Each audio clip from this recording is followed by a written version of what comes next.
Guys, I welcome you all to my YouTube channel, and today I'm gonna show you guys how I was able to secure 500 pips in profit today on gold.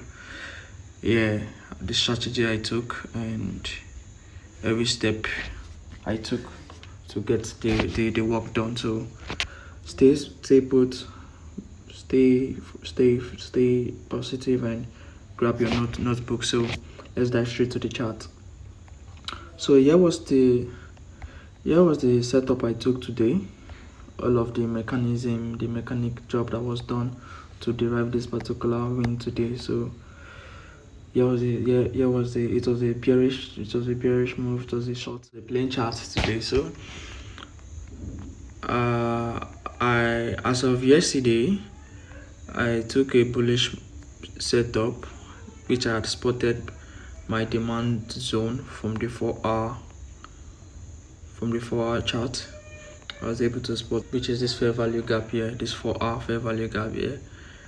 This happens to be my demand zone that I spotted yesterday. I took a trade from this zone for the buy move yesterday. So here was the demand zone that triggered this particular move to the upside. So waiting on the chart this morning, I was ready for a retracement because I knew market was going to retrace. Market doesn't go on a straight line. Market does, just like you see, higher high, higher low, higher higher low, higher low, higher low. So I was actually waiting for this particular retracement. So I was looking for a supply zone because we are looking for a pullback. That means for a short. So we indeed will be in search of a supply zone.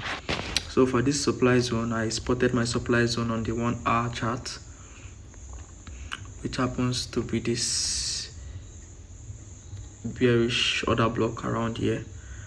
So this was my supply zone on the this particular bearish order block move. And my setups, I like to include liquidity as one of the confluences for me to consider for my entry. So that is a liquidity there, in addition with a supply zone here. So we're chilling to just see our confirmation for us to dive into this short. So still stick along. So on price getting to this supply zone here on the 1-hour chart, I had to shift down to a lower time frame because we are considering an entry anytime from now. So on price getting to this point, I wanted to see a bearish momentum from this zone. So my bearish momentum was this. I saw this engulfing candles, like multiple engulfing candles around here, then these 3 bearish candles to the downside. Okay, I was like, okay, yeah, I guess sellers are beginning to step into the market and grab their momentum. But that wasn't all of my confirmation. I was still looking for a shift of character or something like that. So on price getting here, I was still chilling. I had to shift down to the 5 minutes time frame so I could observe a proper shift of character or something like that. So you could see price was showing a higher high, then higher low, and equal high before the drop. This is exactly what I mean. So it was a bullish trend, price coming from this point, higher high, higher low, higher high, higher low, higher high, higher low, equal high. So normally we should see a higher high because it's a bullish move. So we should see something like a higher high down, a higher high, a market pushing above this high here because it's a bullish market, higher high, then higher low, and all of that. But we came to see an equal high down here, then market rejecting, pushing it down from this zone. Market rejected, push it down to take out the most recent low Now, market taking out this most recent low, we should have it at the back of the mind of our minds that market has shifted to the bearish side. So for market to return back to a valid demand zone or an order block, whichever one you prefer to call, either an order block or a demand zone or a supply zone rather. So market to begin to fall, as you could just see. So our market getting to this zone, you will just for market shifting from this part here after the higher high, higher low, equal high, then the market shift. You are looking for shorts immediately. We see this particular move. The market has broken past the most recent low of the bullish movement. So on getting here, we adjust to mark out a supply zone.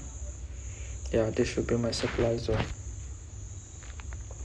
This is the supply zone I anticipated for market to come to tap in, then we begin to short.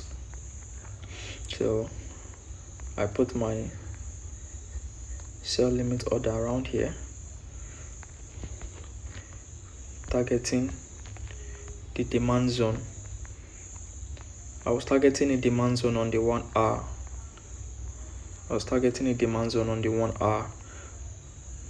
That was my target. So here happens to be my target. So I was targeting this point.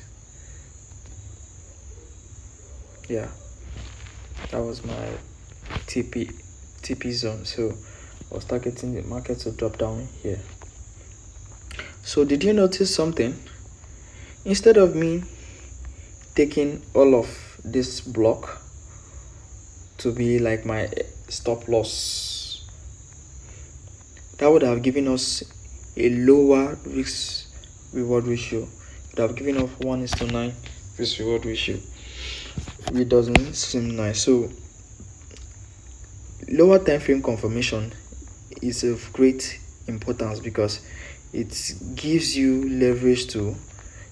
room to leverage more and get better risk reward ratio, because you are seeing the move, the shifts. Is just for you to put your stop loss above these highs here, and you get, let's see, you could see 1:5 risk reward ratio, better than the previous one, 1:9, 1:1. So here gives you a better risk reward ratio. So the concept behind the trade is shift.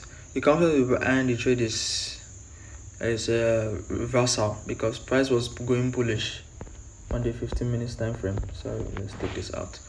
Price was going bullish on the 15 minutes time frame in respect to that demand zone on the 4 hour that I talked about. So it was going bullish, higher high, higher low, higher high.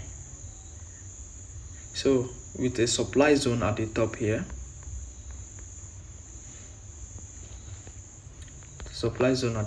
now we are expecting the market to shift.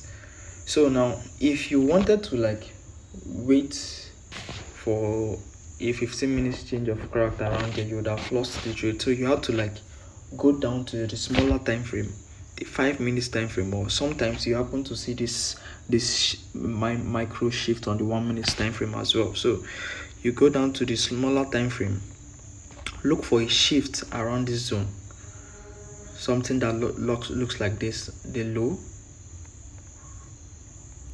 the high, and instead of it to give a low with a continuation with a high or with another high, it then takes out this last low. On the lower time frame, 5 minutes or 1 minute time frame, you should be looking for this doing at your entry point. So after you see this, you have to just wait for market to retrace back to a supply zone on the time frame we were watching out for, maybe 5 minutes or 1 minute or thereabout. So then you wait for the big move. As simple as that. That's the mechanism behind this trade. Here. So if you think you like this content and you find it helpful, or you have thoughts of what you could share or whatever you want to do, maybe I think you should like, comment and subscribe to my YouTube channel so that you could get more of this content, more insight of how you could take trades and get better risk reward ratio and be a consistent trader. So that'll be all for now. See you on my other video. Bye for now. Stay safe.